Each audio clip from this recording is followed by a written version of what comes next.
Salut tout le monde, ça va vous êtes? Au niveau de cette vidéo, je vais vous expliquer la paronomase. Ça veut dire quoi la paronomase?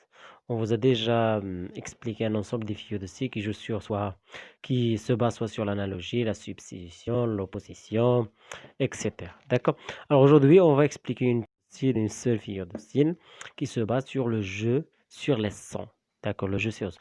Alors il s'agit tout simplement de la paronomase, tout simplement, c'est lorsqu'il s'agit d'un rapprochement, d'une analogie entre deux mots au niveau de la prononciation, au niveau de l'articulation, au niveau de l'image acoustique, mais le contenu sémantique, le sens, reste différent. D'accord? C'est ça ce qu'on appelle la paronomase. Lorsque nous avons deux mots presque analogues au niveau de l'articulation, mais le sens reste différent. D'accord?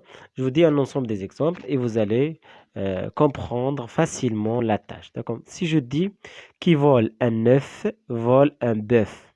D'accord? Ça, dans ce cas-là, on a une paronomase entre le mot œuf et bœuf. D'accord? Vous voyez un certain rapprochement entre ces deux mots au niveau de l'articulation.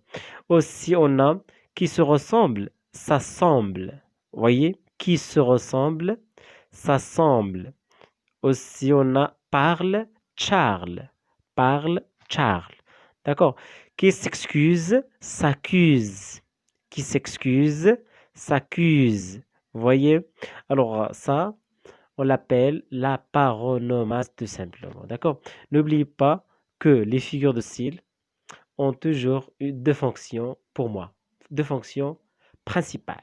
D'accord? Fonction esthétique formelle et fonction qui concerne le contenu, le fond, c'est une fonction argumentative. Alors, esthétique et formelle, ça veut dire qu'il y a une relation avec la beauté du texte. D'abord, pour frapper l'attention du lecteur, pour l'attirer à découvrir les éléments du poème, de la nouvelle, de l'histoire, etc. D'accord? C'est ça la fonction esthétique.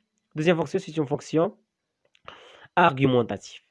Généralement, les auteurs, au niveau de leur roman, de leur contenu littéraire, ils recourent à de telles figures de style afin de justifier leur avis et de pousser le lecteur à adopter leur point de vue. D'accord?